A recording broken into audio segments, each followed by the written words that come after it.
It's an amazing adventure, though.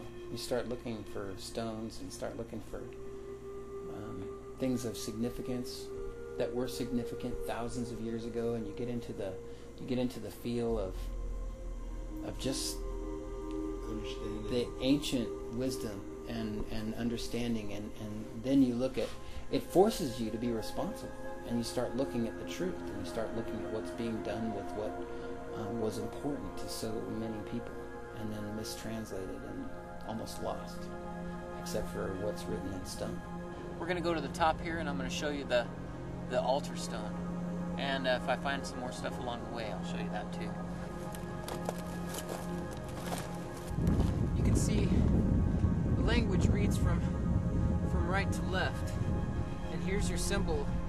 Here's your Yahuwah, which you can barely make out because, well, it's just been weathered and over a period of time.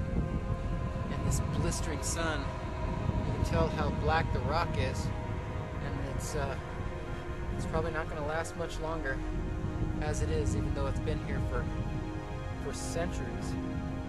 But it says Yahuwah Elohim. See, this is an N. Looks almost like an N. And then this is a U. Very similar to a U. So Yahuwah Elohim literally translates to our God, or the God of all of us. The star chart, which is just amazing because it tells the date. It literally narrows it down to a day within a year that these people were there, and a moment of significance in the sky. Let me show you the date of when these people were here, down to the day on the calendar that you can see for yourself.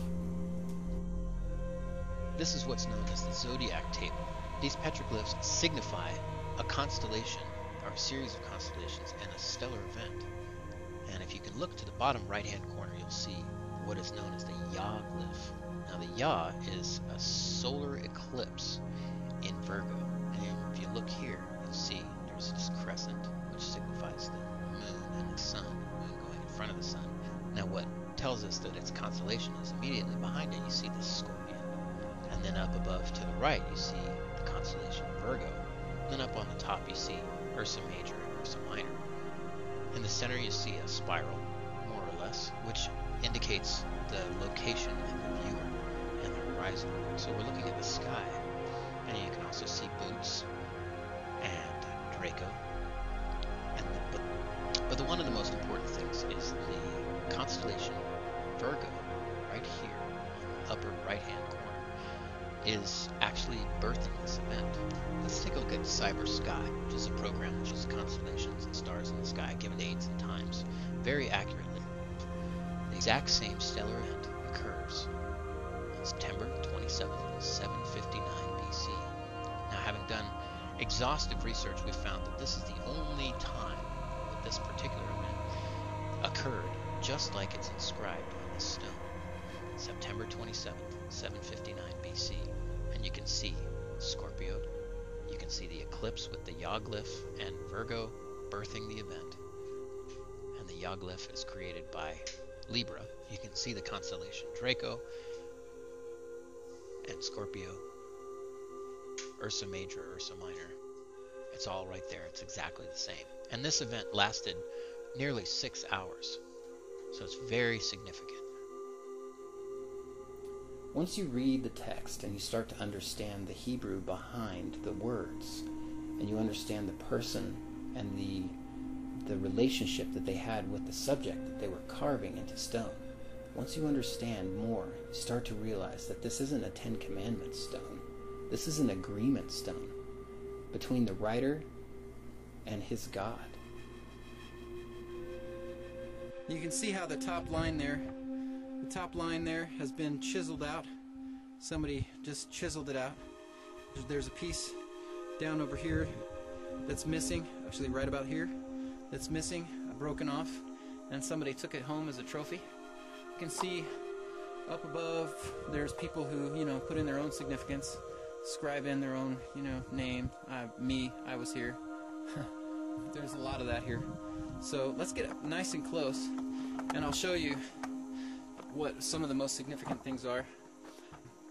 One of the things that'll show really something that's important is that the language reads from right to left, and each one of the commandments is not necessarily a commandment, but it's a depiction of what is not. So this right here, this L looking letter, literally is our origin of the letter L. It says la, L, and this is a A. If you look, it's kind of like an A turned down on its side, which is really a depiction of the ram from the original ancient Proto-Hebrew. But this L-A is la, which means not. So it's not and a commandment and then a dot. Okay, so that's one. And then here's another one. See, it says la, and then another commandment and then a dot. So this and then again it says la. See the L-A, la, and then the rest of the commandment down here on these letters here. Okay, so you really have an idea that it says not something, and there are several of those somethings that it says not. So right here in the screen, starting in this dark patch here, this is the Yude Vav He. So what you're looking at is this is your Y, your Ya, and then this is a E. So this is Yahuwah. This says Elayik. So this one says Yahuwah or Yahweh Elayik. Okay? So it reads from right to left. And here's your Yahuwah Elayik. That just some of the most significant things right here that you'll see on this stone, which is called the Mystery Stone of Las Lunas. I hope that clears some things up for you. Oh, that's probably pottery right there. That's it. There you go. There's your evidence. Somebody was here making jars. See, it's got that curve to it. And it's this shape. So we're going to put that right back here where I found it. There you have it. There's another piece. Less than 3 feet away from the first one. Looks like it's been fired. It's got a slight curve to it. So there was definitely some people here. I don't see any markings on it, but there's some striations in the color. I found a piece here. It's got that same curve to it. This one's banded. You can see a couple of the bands right here on the inside. Here's something else that I find that's really interesting. This is a piece of red chalcedony, and you can see how, if you look real close, let's move back up a little. So if you look real close, you can see this is a pressure flake. This has been knapped. So this is a flake from somebody making an arrowhead up here. So we're going to leave that there too, out of respect. Well,